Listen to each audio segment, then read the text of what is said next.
c'est l'Institut haïtien des droits de l'homme qui saisit la Commission interaméricaine des droits de l'homme. Parce que, article 44 Convention sous fonctionnement commission, ils permettent que des personnes morales, c'est-à-dire des tierces personnes qui sont victimes d'une violation, soient capables de saisir la commission sur une violation que constatée par des pétitions qui viennent en donner des dénonciations, et c'est ça nous fait pour cas juge PSPOL. Donc son mécanisme fonctionne bien parce que plus fort cas qui vient devant la Cour interaméricaine qui côté par commission, eh bien en Amérique latine, ce sont des institutions comme l'Institut haïtien des droits de l'homme qui ont une expertise en matière de saisie de mécanisme qui connaît procédure là, parce que c'est une procédure spéciale liée. C'est eux-mêmes qui portent ça devant la commission, qui permet la commission capable de conduire devant la Cour. Donc, c'est l'Institut qui saisit. Étant donné que lorsque l'Institut a saisi, il faut qu'on ait un avocat qui monte le dossier, il faut qu'il y ait un avocat qui rédige l'acte, il faut qu'on ait un avocat qui travaille sur la procédure et qui plaide dans les débat généraux, eh bien, je dis à l'important pour nous dire que moi-même, directeur exécutif de l'Institut haïtien des droits de l'homme, Patrick Pélissier, je responsabiliser ça sur le plan national, sur le plan international, nous dit que à côté de ça, et c'est moi-même qui avocat dossier ça. Donc dossier recours qui fait devant la Commission interaméricaine des droits de l'homme. Donc clair sur ça, c'est moi-même qui avocat. Nous on démarche de procédure pour y là. Comment est clair? Lorsque nous saisissons la Commission interaméricaine des droits de l'homme, nous saisissons exactement après la dernière décision qui était donnée sur le plan national. La dernière décision, c'est qui s'appelait, c'était le 23 janvier. On lève le CSPJ qui a adressé à tous les magistrats non certifiés et au juge Jean-Pierre Espoir aussi, dit que nous n'avons pas fait partie de la magistrature encore. Nous mettons fin à la carrière et pour le cas du juge Jean-Pierre Espoir, parce qu'il n'a rien d'intégrité morale. On délai à partir de la dernière décision ça pour saisir la commission. Nous allons très vite, nous saisir le 29. Lorsque la commission saisit par pétition Institut haïtien des droits de l'homme, la commission n'a pas qu'à recevoir l'autre dénonciation, il n'a pas qu'à recevoir l'autre pétition, il n'a pas qu'à recevoir l'autre plainte encore sur la même question. C'est fini. Parce que la raison est simple. La commission n'a pas un tribunal, ni cour interaméricaine des droits de l'homme, c'est un tribunal d'appel des décisions internes.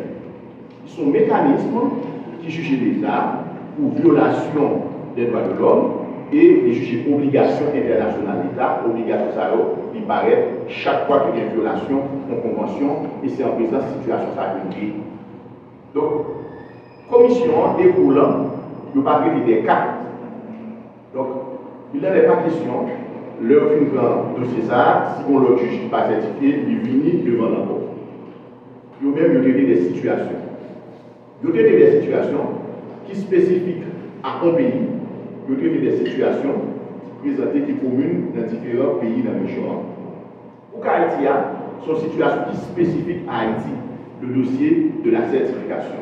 Donc, les OCCI, nous avons résoudre le problème. Définitivement, c'est vrai que si on y fait en faveur du juge PSPOL comme victime, mais en principe, retomber avec Balsotia et toute magistrat qui passe certifié après une satisfaction à la dernière parce qu'ils ont approche de restitution intégrale avec des garanties de non-répétition, de non-reproduction de l'appellation et qui va le faire que les problèmes n'ont qu'à résoudre de manière définitive, donc pas besoin de rien pour l'autre et car l'autre net. Et l'autre point qui est important, c'est que lorsque nous saisissons Roulant, le 29 janvier, le 31 janvier, il a fait un enregistrement préliminaire pour nous sur le portail. En général, la Commission interaméricaine prend plus que 1 an, voire 2 ans pour y répondre à une pétition ou bien une plainte. Mais dans le cas ça, il y a des faits, parce que question qui est importante, nous avons le problème. Et le 15 avril, le décret de nous dit qu'il y a passé un examen préliminaire sur ce dossier-là. À cet examen préliminaire-là, vous trouvez que c'est correct et vous adressé à nous-mêmes le 25 octobre dernier, vous dit que c'est correct et que vous avez avancé avec le dossier, vous avez ouvert une instruction.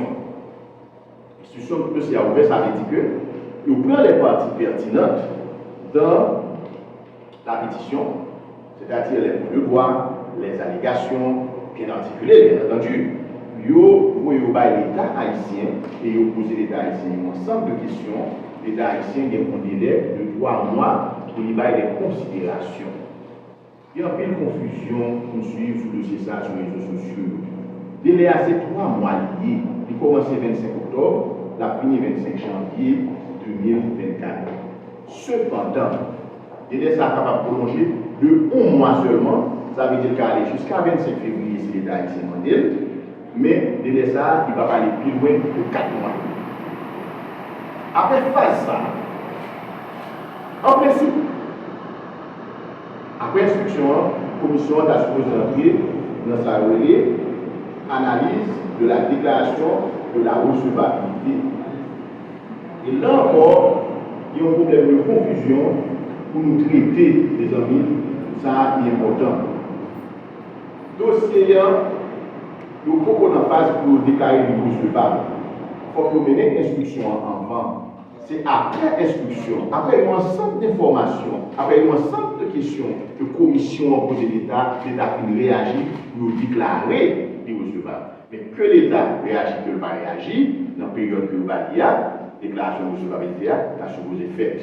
Et lorsque la déclaration de recevabilité est faite, le SAR, il va porter dans le dossier Pérez-Paul, référence Jean-Pérez-Paul encore, il va le tourner en affaire. Il va avoir l'autre statut, il va regarder l'affaire Jean-Pérez-Paul contre Haïti. Mais c'est la question intéressante parce que nous-mêmes, nous parlons là. Nous parlons là et nous parlons là avec la commission parce que, d'entrée de jeu, nous soulevons exception. C'est l'exception de l'épuisement des voies de recours interne. Vous comprenez bien, parce que question claire. Lorsque la Cour interaméricaine a analysé la question de recevabilité d'un dossier, il y a un critère que l'utilisez, plusieurs critères bien entendu, mais il y a un critère que l'utilisez, le critère central, le critère principal là, c'est l'épuisement des voies de recours interne. C'est est-ce que justiciable là, est-ce que mon victime là, leur terrain de décision contre lui sur le plan interne, est-ce que tu fait des recours sur le plan interne? Et vu que par les recours internes, nous soulevons l'exception de l'épuisement du droit de recours interne, donc à ce moment-là, nous sommes capables de passer de l'épuisement des voies de recours interne pour nous mener commission pour le dossier direct.